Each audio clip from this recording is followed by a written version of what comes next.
بسم اللہ الرحمن الرحیم۔ مولا صلی وسلم دائما ابدا علی حبیبک خیر الخلق کلہم فإن امارتی بالسوء ما اتعظت بی من جہلها بنظیر الشیب والحرم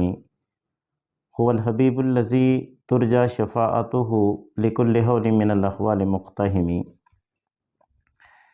اہل بیت کرام کی خصوصیات میں سے ایک خصوصیت یہ بھی ہے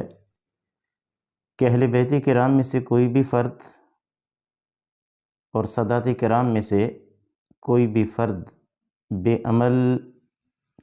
ہی کیوں نہ ہو، اس کی تعظیم اور اس کا احترام کرنا لازم اور ضروری ہے۔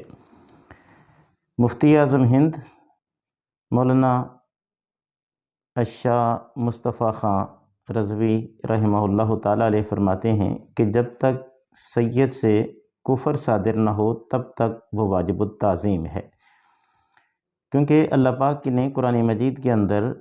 ان کے لیے یہ کہا ہے کہ انما یرید اللہ لیذھب عنکم الرجس اہل البیت ویطہرکم تطہیرا۔ اسی آیت طیبہ کی روشنی میں امید واثق اور یقین کامل ہے کہ اگر کوئی بے عمل سید بھی ہو تو تب بھی مرنے سے پہلے اللہ تعالیٰ اسے توبہ کی توفیق عطا فرما کے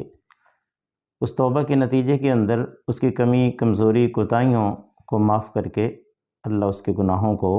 انشاءاللہ العزیز بخش دے گا۔ حضور اکرم صلی اللہ تعالیٰ علیہ وآلہ وسلم کا فرمان ہے کہ ان فاطمہ احسنت فرجہا فحرمہا اللہ وذریتہا علی النار، کہ شہزادی کونین خاتون جنت حضرت سیدہ طیبہ طاہرہ بی بی فاطمہ الزہرا سلام اللہ علیہا، کہ جنہوں نے اپنی عصمت کی حفاظت کی اور اس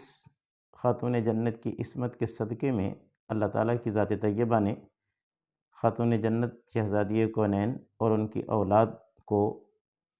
حرام کر دیا ہے آگ پر۔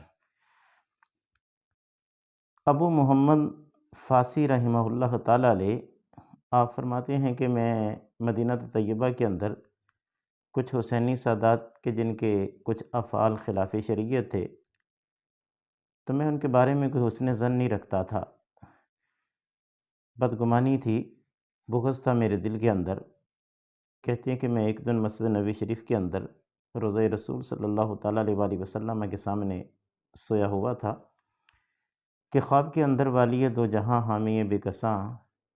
رحمت عالمیہ صلی اللہ تعالیٰ علیہ وآلہ وسلم تشریف لائے، اور اللہ کے محبوب علیہ الصلوۃ والسلام نے میرا نام لے کر مجھے کہا کہ کیا تم فلاں فلاں سادات کے شہزادوں کے ساتھ بغض رکھتے ہو؟ میں نے عرض کی یا رسول اللہ صلی اللہ علیہ وسلم ان کے کچھ افعال خلاف شریعت ہیں تو اس لیے میں ان کے بارے میں کوئی حسن ظن نہیں رکھتا۔ اللہ کے محبوب علیہ الصلوۃ والسلام نے فرمایا کیا تم اس فقہی مسئلے کو نہیں جانتے کہ نافرمان اولاد نسب کو ان سے نسب ختم نہیں ہوتا اگر اولاد نافرمان بھی ہو؟ تو کہنے لگے کہ اس کے بعد جب میری آنکھ کھلی تو میرے دل کے اندر ان لوگوں کے بارے میں تعظیم اور احترام کے جذبات پیدا ہو چکے تھے۔ بعض محققین نے یہاں تک لکھا ہے کہ اگر کسی بھی سادات میں سے کسی بھی فرد سے کوئی خلاف شریعت اگر عمل سرزد ہو جائے اور ان کو سزا دینا ضروری ہو تو اس نیت سے ان کو سزا دینی چاہیے، جس طرح کسی امیر یا کسی بادشاہ کے پاؤں پہ وہ غلاظت لگ جائے تو اس کا خادم اس غلاظت کو صاف کرتا ہے، تو اس نیت سے کہ ہم خلاف شریعت عمل کی وجہ سے ان پر جو گرد و غبار پڑ گئی ہے اس کو صاف کرنے کے لیے اسے سزا دی جا رہی ہے۔ تو ساداتی کرام کی تعظیم اور ان کا احترام